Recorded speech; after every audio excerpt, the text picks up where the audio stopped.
Welcome everybody to the Filipino American Ministries podcast. We are your host, Henrik, and my name is Aaron.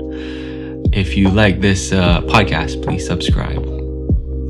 Yes, welcome everyone. Today I want to talk about the Filipino American church.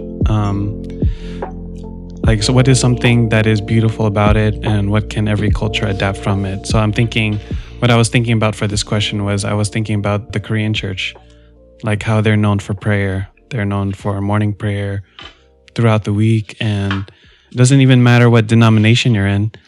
I think I see this in Korean Baptist churches and even and Presbyterian churches.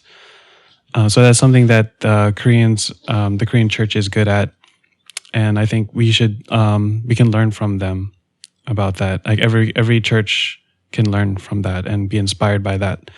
And I'm thinking about Black churches. They're really good at expression of worship and gospel music. Like it's just amazing how what they do with music and how expressive they are in their worship. I've seen like videos on YouTube like about they just jam, and it's just amazing like how much emphasis they have on music and excellency in music. And even like the preaching, something that I admire is when the preacher is preaching, he's really preaching like really expressively. He's really passionate about what he's preaching. And also the congregation, when they hear the preaching, they respond as well. They say amen. They even like get up, they're like dancing and stuff. I think it's really cool to see that, and I think it would be nice if maybe some cultures don't like that, but I think it's beautiful to see people responding to God's word in such an expressive way, and proclaiming it in such an expressive way. And then I'm thinking for white churches, they're good at administration and organization and following a certain schedule, like having order. Not saying that other cultures don't care about order, but white churches, I've noticed they really have like a plan and a schedule. I think that's something they're really good at. So I'm thinking about, what about Filipino churches? What is something that they have that they're known for? If you think of what do you think is beautiful about Filipino churches? I would like to read this quote from Miriam Adeny. It's from an article called "Is God Colorful or Colorblind?" So the article is called "Is God Colorful or Colorblind?" So I'm gonna read that just to get our thoughts going. To get our thoughts going. So she's not Filipino, but she was a missionary in the Philippines. So this is what she said: "When I lived in the Philippines, I saw strong families, warm hospitality, lots of time lavished on children, enduring friendships, a heritage of economic freedom for women, the ability to live graciously on little money, sauces that extended a small amount of meat to many people, a delight in sharing, skill in the art of relaxation, limber bodies, the ability to enjoy being with a large number of people continuously. Since every good gift is from above," James 1:17, "and since all wisdom and knowledge comes from Jesus Christ," Colossians 2:3, "such beautiful qualities in Filipino culture must be seen as gifts of God. Our Creator delights in colors. He generates smells from onion to rose. He shapes every fresh snowflake. He births billions of unique personalities. Is it any surprise if He programs us with the capacity to create an amazing kaleidoscope of cultures to enrich His world?" I think when I first read this, it really opened my eyes that each culture has something beautiful and something special. So what can you say that's special about Filipino churches? I think the one word that probably describes the Filipinos would be like hospitality. If there's one thing that we would excel in, it would be hospitality. Just look at the kind of jobs that we excel in. it's like the hospitality business, right? Nurses. Pretty sure you can't go into a hospital and not find a Filipino nurse. Every hospital, not just a hospital, but every floor in the hospital has a Filipino. If not like a team of Filipinos. My mom's a nurse. My mom's a nurse, and a lot of my friends are nurses. I was told to be a nurse, but maybe I'm not hospitable enough, but just kidding. But yeah, I think if there's one thing that kind of describes Filipinos, it's that word, like hospitality. That's probably one of our major strengths, and you can see that in our churches with the way that we structure, not like officially, right? Like just the way that how churches are. It's there's always room for hospitality. There's always food, like after the service. A lot of times there's gonna be adobo or some sort of food after. Like it's a full meal. It's not just your finger food. It's like the kind of thing where you have to sit down on a table and talk to someone. Yeah. And I think that's a good thing. That's something that whenever I go to a Filipino church, I'm looking forward to the food. I know there's gonna be some good food. But it's not just in the food. You could see it in everything that Filipinos do. Like in churches, you could see it. There's an aspect of hospitality to it. Even when you go in the church, people generally have warmer personalities. I think in Filipino churches. Well, Filipinos in general, I think. I mean, it's a broad brush, but it's like always smiling.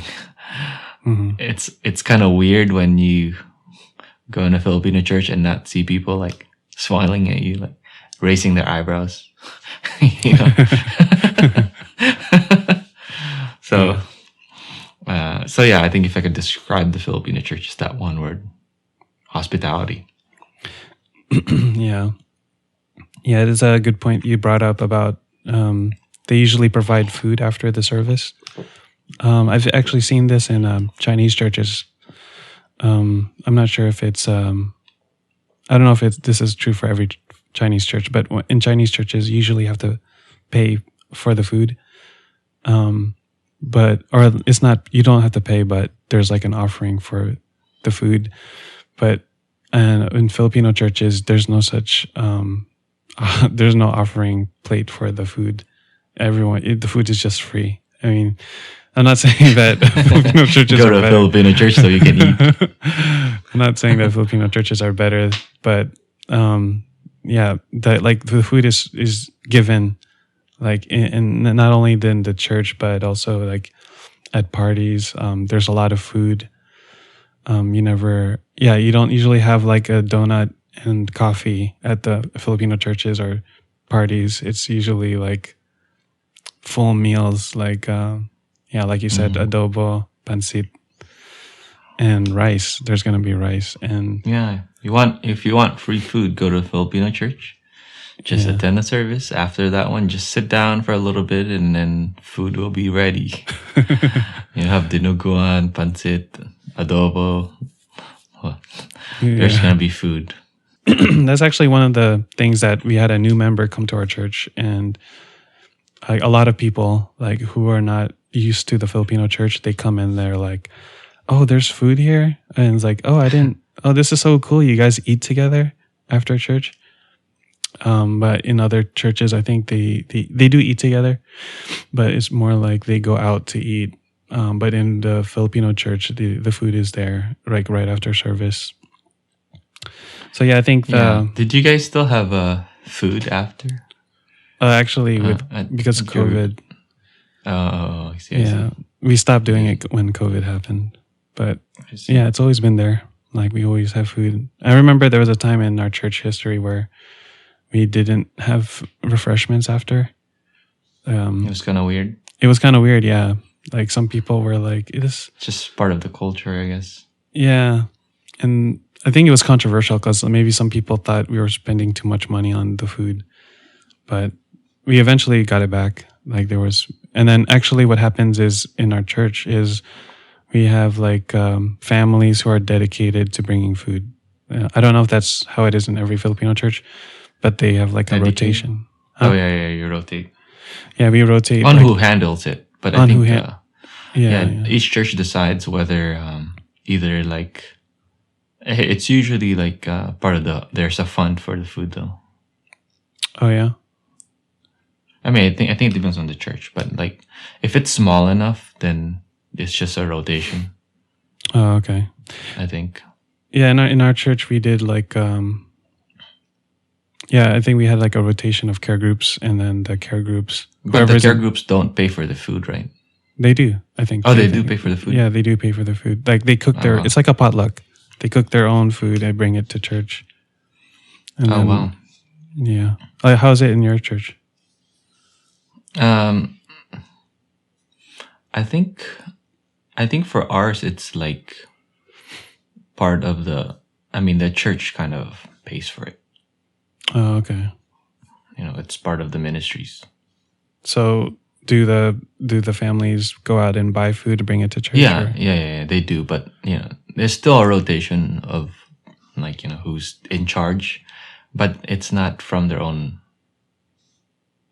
At least I don't think it's from their own money. Oh, okay. Okay, so yeah, that's and connected to food is I would say like parties. This is actually always a controversial thing in our church. I think our church liked having parties, so they would always organize banquets and just organize big events like social events. I don't know like how you felt about it, but I think I liked having social events, like these big social events. Yeah, and related to your hospitality thing is Filipinos also like they enjoy a lot of fellowship. So that's something that's unique, or not unique, but that's something I appreciate about Filipino churches. Yeah, I think it's kind of different. I mean, like when we were in the same church, like we actually had events at like places. It's more organized. Is that what you're talking about? Like those kind of events? Yeah. We would those kind of parties. Yeah, like we would go to hotels and they would have like a banquet for Valentine's. Oh, like a big event. Yeah, here it's kind of different in my situation right now. Maybe it's because of COVID, but even before that, it's mostly just like groups of people. Like it's almost weekly or like every other week gathering together at someone's house, and there's always a lot of food. Yeah. It's like, okay, we'll be at your house this week, and then the next week we'll be at another house, but there's always like tons of lumpia and pancit, and there's always like lots of food. And it's always like a way to feature like, oh, this is so and so's cooking, this is so and so's cooking. Oh yeah. It's less organized in that way, but there's still that food, there's still karaoke, there's still like fellowship, dancing. Yeah, like tita and titos dancing. Really? You guys dance every week? You do dancing every week? Yeah, it's just like some line dancing or whatever. What? I didn't know. So I think it depends. It depends on who's there. Interesting. But they make it really fun. Yeah, I think our church too. Like our church has that culture too, where like someone is always during the week. There's always someone at someone's house doing something. Like I guess that's another thing is hospitality, and then there's that emphasis on fellowship. Yeah, I think that's what I'm saying. Like it extends even to like non-official church activities. Oh yeah. Like you could go to a Filipino church, you're eating with somebody, and they're like, "Hey, why don't you come over this week? Our house, we have this thing. We're gonna make some Filipino barbecue or something." Like you just get invited.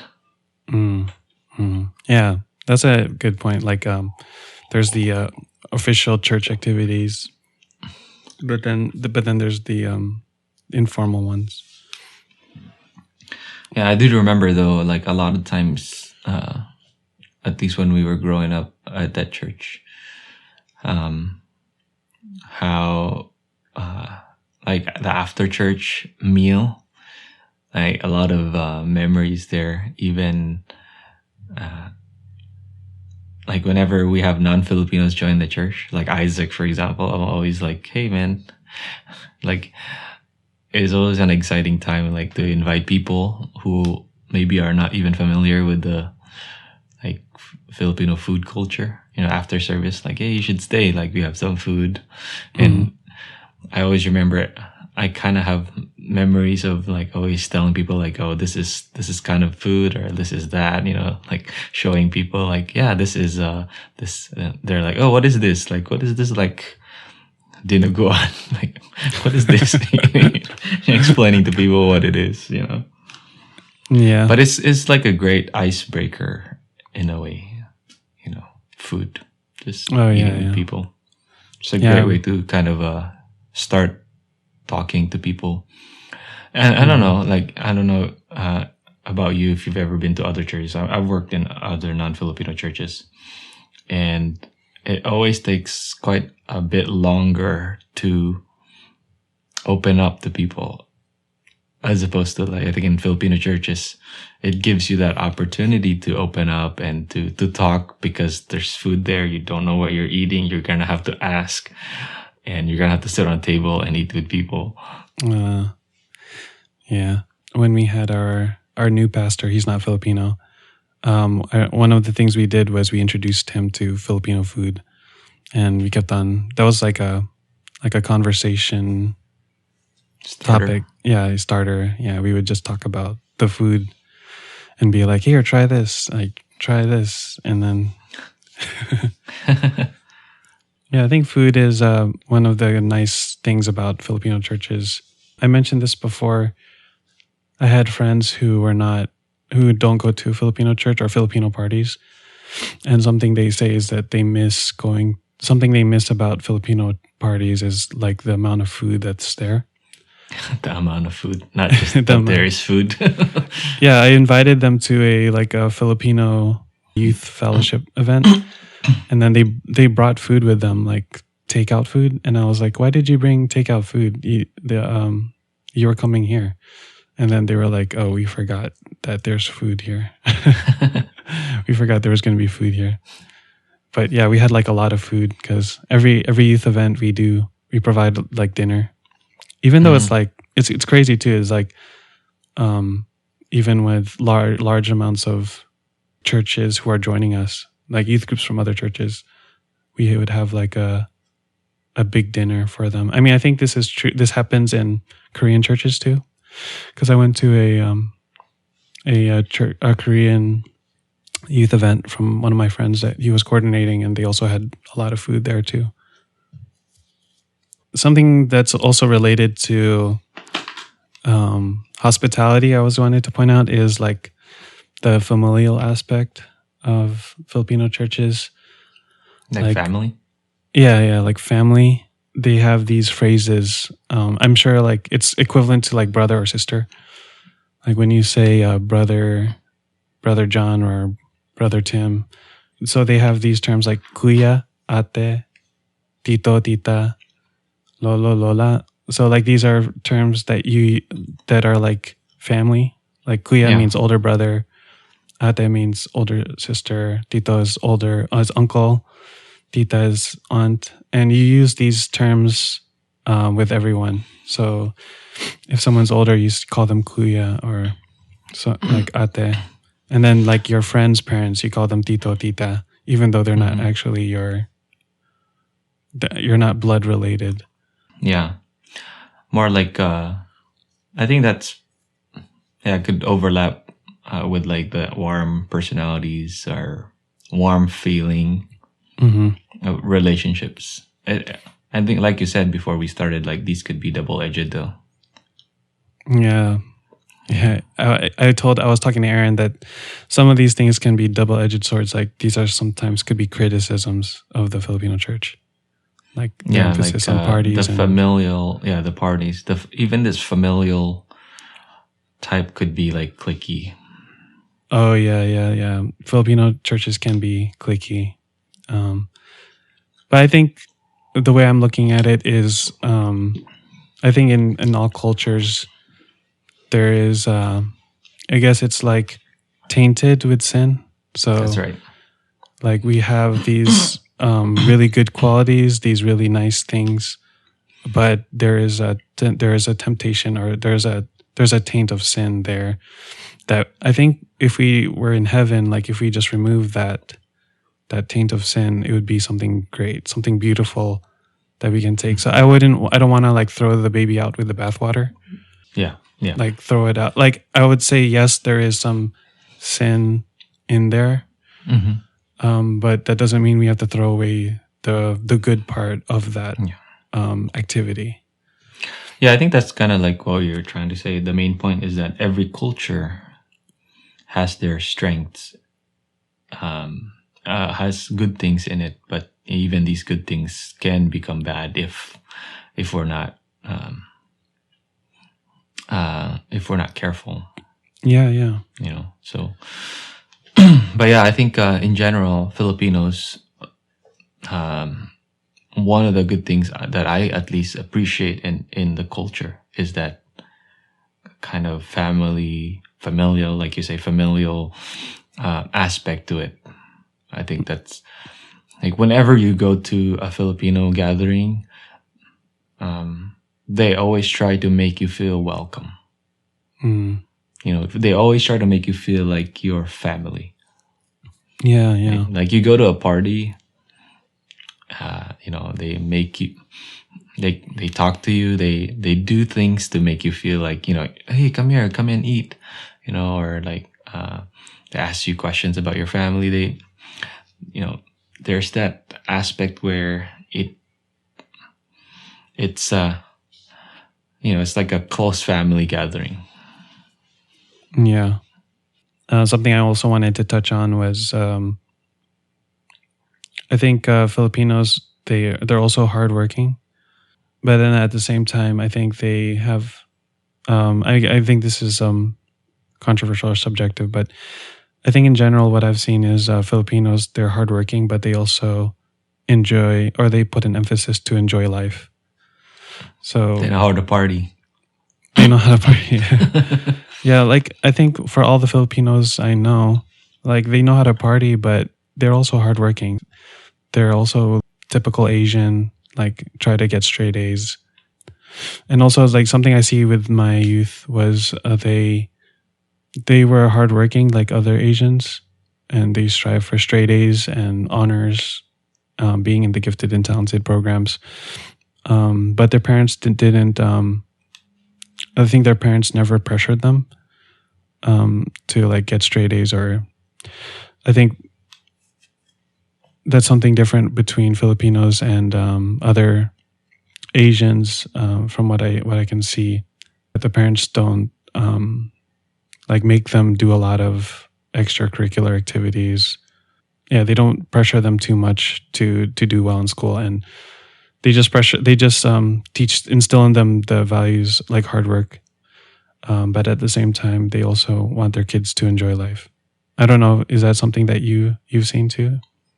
Like have a good balance of work and fun. Yeah, work and play.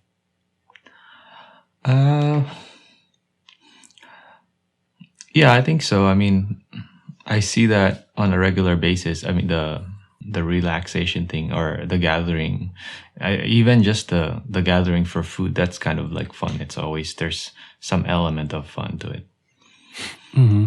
But, I know that they work hard too, because they got to wake up early the next morning to go on their like 12-hour shift. Yeah. Yeah, it's not like it's not like work, and they don't have time for fun. There's usually they're gonna. I think as warm kind of personalities, Filipinos tend to get together more often. I think I might be biased, but I feel like they tend to get together more and do more like group activities, a lot more than maybe other other groups. Mm-hmm. You know. Mm-hmm. Yeah. So I think that's another thing. Something else I wanted to talk about is like how I think Filipino Americans are good at assimilating, like learning how to adapt to other cultures. Mm-hmm. I think because, like we mentioned this before, like because they speak English, yeah, they're good at adapting to other cultures, and also it might be because they have a history of colonization by the Spanish and the Americans. Yeah, I'm not sure if it's just Filipinos are good, yeah, with adapting to different situations, right? Like if I go to a church that's not mostly, I mean, maybe that's why Filipino, you can throw a Filipino basically in most situations, right? Like in churches where there's not that many like Filipinos can go to like other churches and be able to adapt pretty quickly, I think. Not everyone, but in general, most Filipinos are able to adapt, I think. But the reverse is also true. Like you could put somebody who's non-Filipino in a Filipino church, and we're very sensitive to making sure that that person is able to adapt or integrate well into that culture, right? Like we're very sensitive about like using our own language when there's somebody who can't understand, you know, or like how that person might be feeling if they're embarrassed or kind of shy. Like we're always there to like, oh, are you okay? Or like, do you need anything? Or, you know what I mean? It's like on that flip side, I think, you know, the flip side of adaptability is not just for our own, but like we're thinking about the other people. I guess that's part of hospitality too. But what you're saying about adaptability, like, yeah, I think Filipinos in general, like you lived in a place where you lived in Pennsylvania, right? Yeah, I lived in Pennsylvania. Yeah, I don't know if there's that many Filipinos there, but Filipinos in general can endure and adapt. Yeah. And I think not only like adapting and assimilating, I think is what I wanted to emphasize too is like my parents are like Filipinos in general. We go to the American events. If an American organization is organizing like the Promise Keepers, my dad went to that. But when I was talking to my Chinese friend, and maybe this is just specific to him, but he told me that Chinese people don't go to those, like they don't go to the American conferences and events, and instead they organize their own. So like there are mission conferences, but the Chinese, they created their own missions conference. Yeah. And maybe this is probably a broad brush, right? I mean, I'm sure there are Chinese there. But I think you're right. It's because of language, probably. Filipinos they know English, so most Filipinos can speak English. So in general, we're okay with just joining. Yeah. Instead of starting our own. Yeah. So, and then it's not only like they're good at English, but they're good at understanding. Like I think every Filipino is like pretty good at understanding English. Just because that's the language they hear in schools and movies they watch in English. Like my cousins, they even in the Philippines they understood English, but the thing was they just couldn't speak it. So with conferences, they don't feel, they're okay with going to like American conferences, and also like my Chinese friend, he told me. When there was Promise Keepers or stuff like that, his dad didn't see it as his perspective of it was like, oh, that's the American, that's the thing for the Americans. And then, oh, really? Yeah, so they wouldn't generally go to those things. But with Filipinos, maybe it's because there's a smaller amount of Filipinos, but for Filipinos, they were always like, hey, let's all go to this American, not they wouldn't say American, but they would say, let's go to this conference that American organization is organizing. But the other, your friends' parents would rather have their own. Yeah, they would rather start their own, or they would go there to observe, and then they would start their own. But for Filipinos, we just wouldn't see the need to create our own. We would just go there, go join the American things. And I think, this is also a double-edged sword. Like, I'm sure there are some people listening who are like, assimilation is not good because you're losing your culture.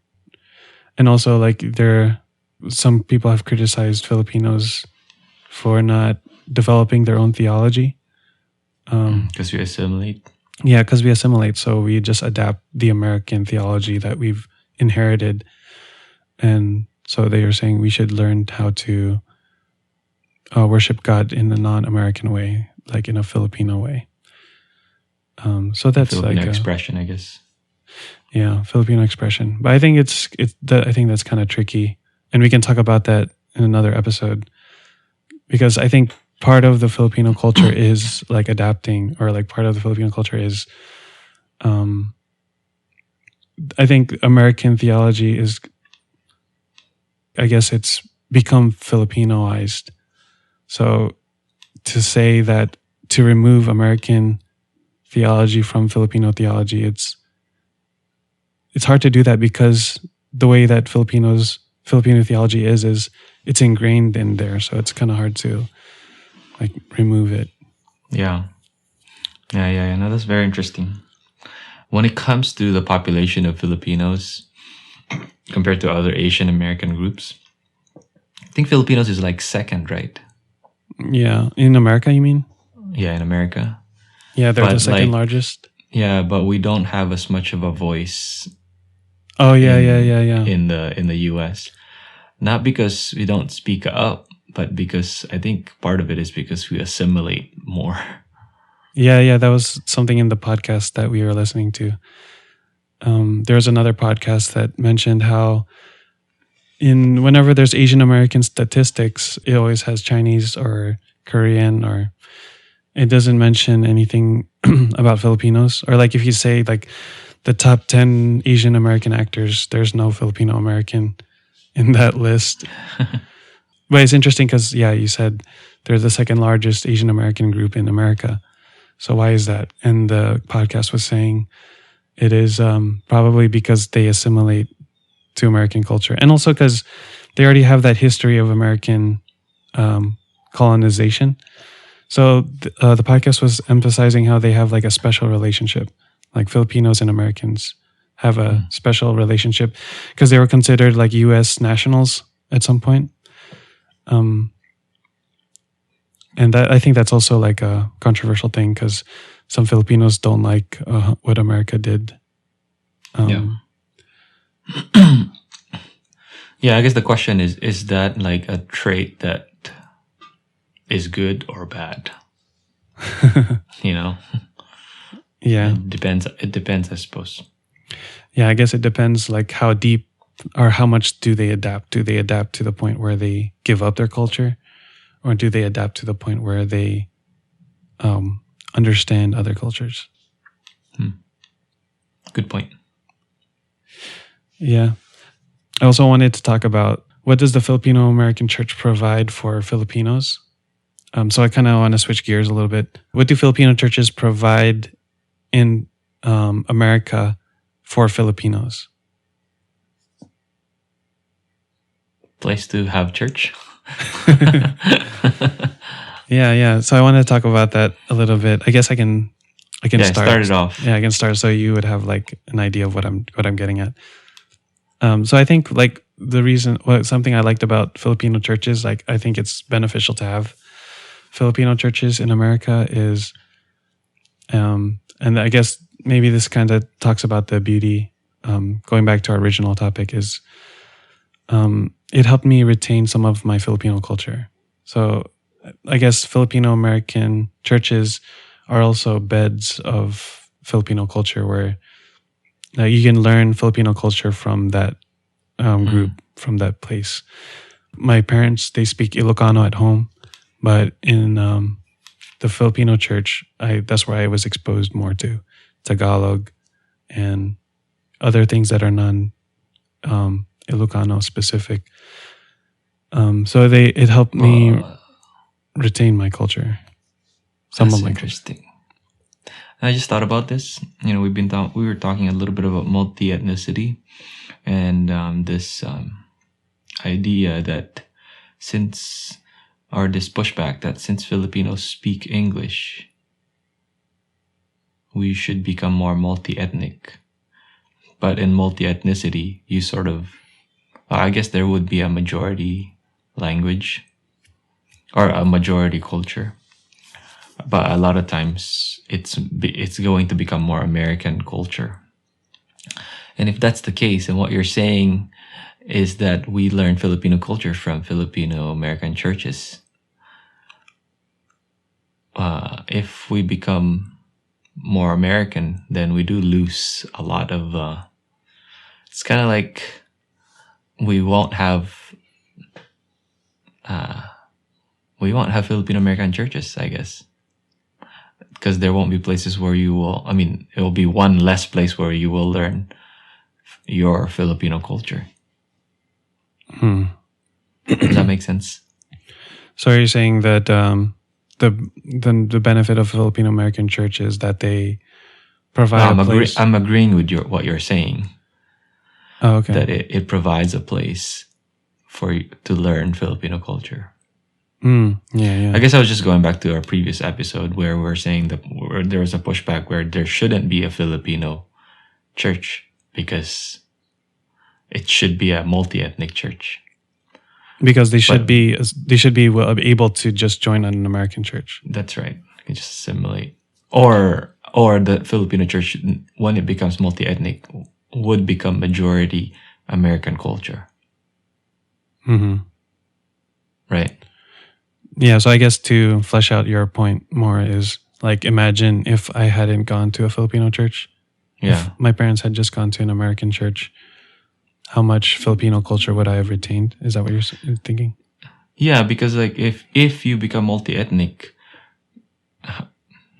you can't have a Filipino culture because that's not the ethnicity of people in that community. It's going to become an American culture. In that sense, it loses its Filipino identity when it becomes multi-ethnic. Yeah. But I guess you could argue that it could still be Filipino culture,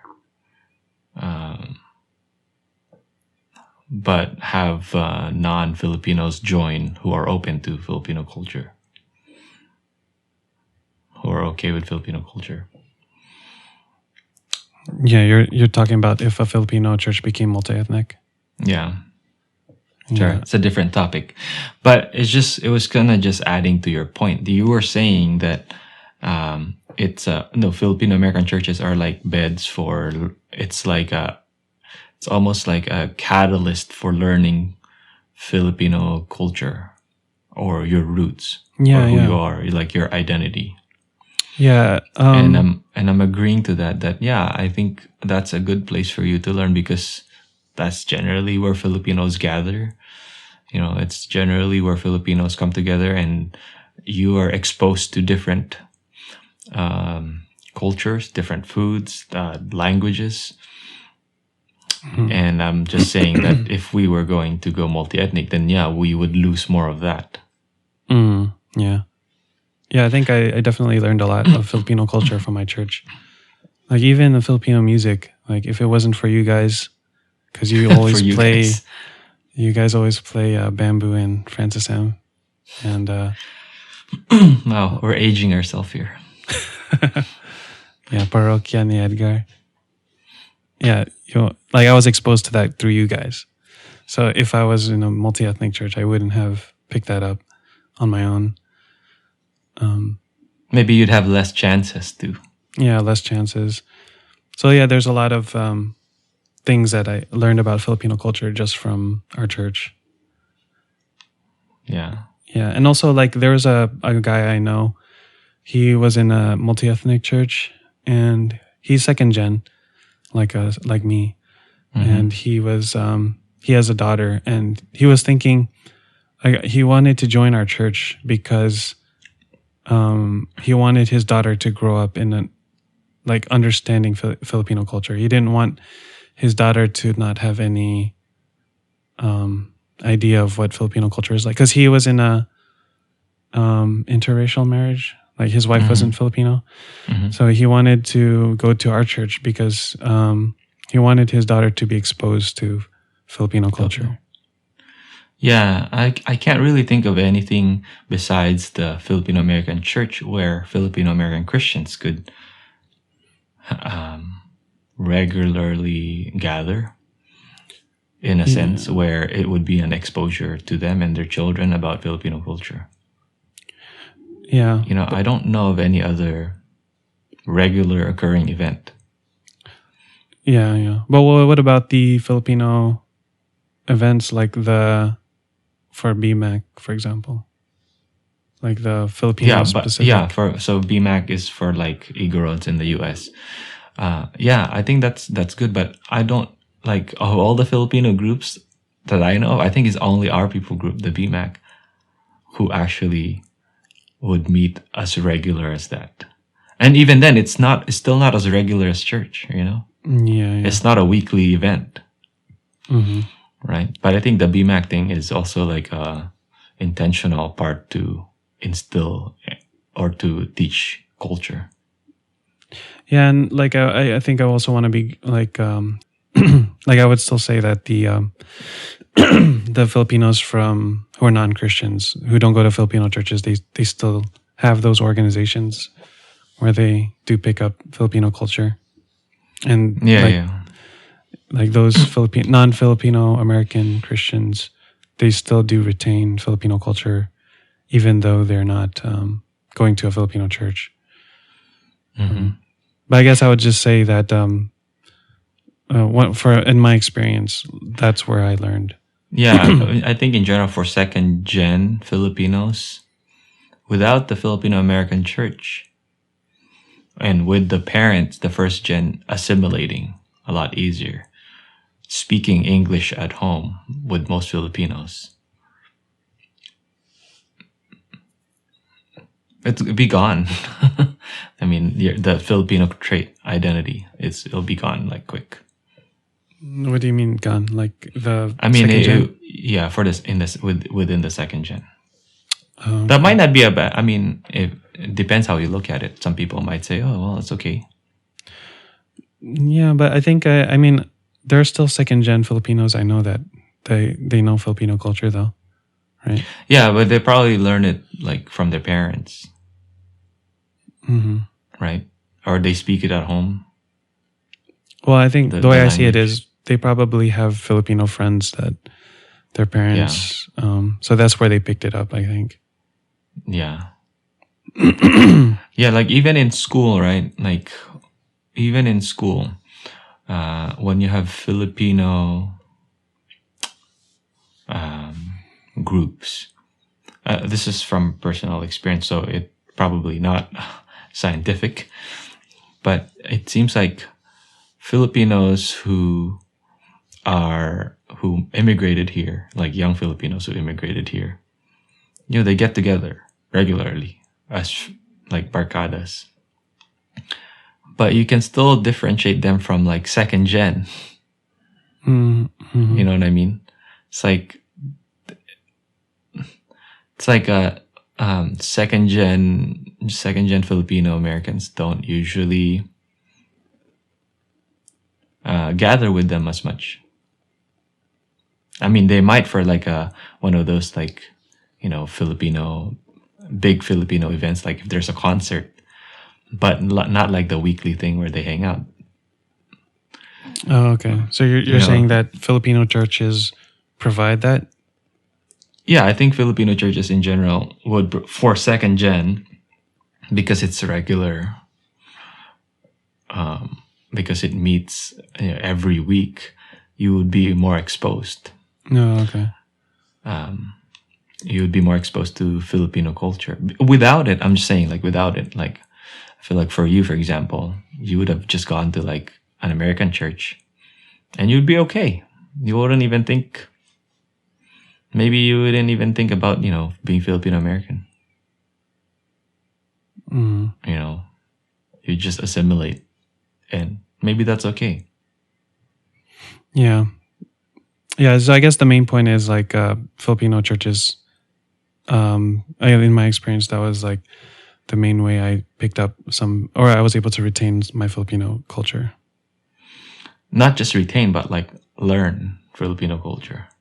Oh yeah. Learn Filipino culture. Yeah. And also, I guess what you were saying too is like being exposed to first gens.